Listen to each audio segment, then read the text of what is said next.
guys, pakita po ako inyo diskarte sa batong. Ang batong kinahanglan gyapon mag-pruning. Ang mga sanga dire gikan sa yuta paingon dire.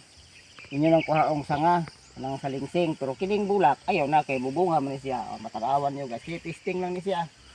Di double cropping ang batong sa talong. So effective man siya, siguro padayonon ako ning diskarte kay dili man disturbo ang batong sa talong, kay ang talong di man mukatay, ang batong raman. Kining mga udlot nga nani, inyo ning isablay pag ana magpugong naman na kay di man na mo naman ay murag saknot sa tumoy nani. Dili pud mo kay nani og buntag sayo kay mga bali ang tumoy aning batong. Kinahanglan mo maginani mo parablay sa sanga sa babaw. Mga almost mga 10 am para lawas-lawas na siya din sa ingon nga malugti.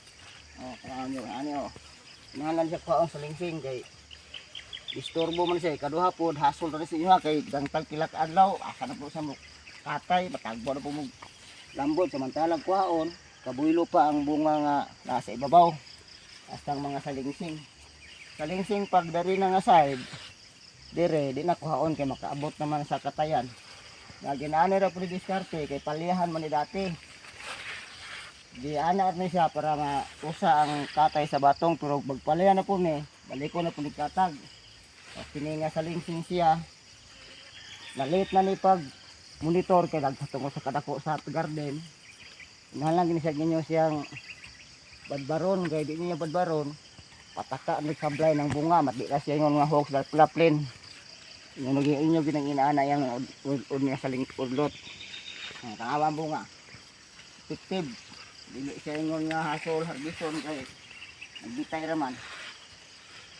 Ang inyong technique ani lakang ra mo isa ka adlaw monitor gyud mo kay katong mga samas parehane nga salingsing ang kanang udlot niya nga musibat mabalik ninyo sa blay parehane oh.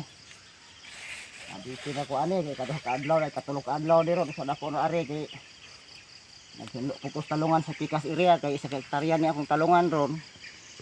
Kining batong testing lang ni siya sa double cropping. Makita niyo sa pikas public kung saan ang gihapon diskarte.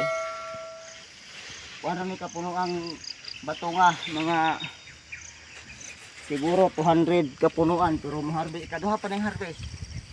Mo-harvest naman siya mga kaya hapit tag 20 kilos. Ikaduhang harvest pa niya. Kung sana og maabot na ni sa ikaupat. Sa kay ang garden, okay ang income sa garden. Kung imo pong kugihan, dili ka magka-income sa garden kung imo lang tulog-tulugan.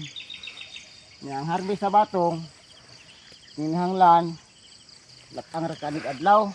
Kini dagko-dagkuan lang kay Enero pa man. Nagkik pang harvest. Sa garang harvest ani, nani mo ni kay dagkuan. Ang kasagaran ni ani gid mo tama kini. Dagko na kay ni. Dili-dilian ni sa buyer. Munang kinahanglan ang batong monitor sa mga udlot niya ang spray ani sa isa kasi na to dito ang spray ka isa ani lang mga salingsing inani mga pas inyong giyan tanggalon di pwede nga pasagdaan nimo kay mo anam po na magkakaon sa abono niya bagnot ng tanang ilawom di po kapatal kay sa manak ini-spray kaya siyang kataguan mga udlot dali kayo ang batong kaysa palya. Palya mo pinakalisod mintinon sa tanang klaseng gulay.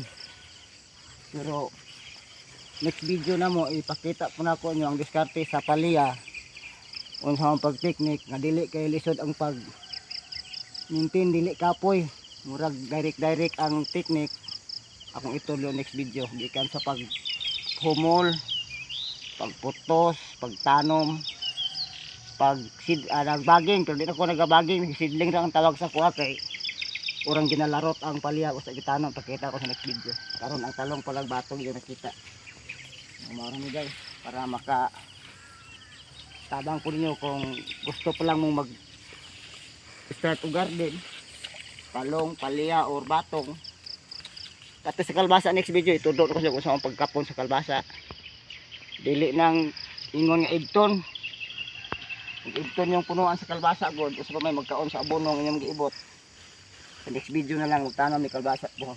Huwag mawaro to guys, salamat.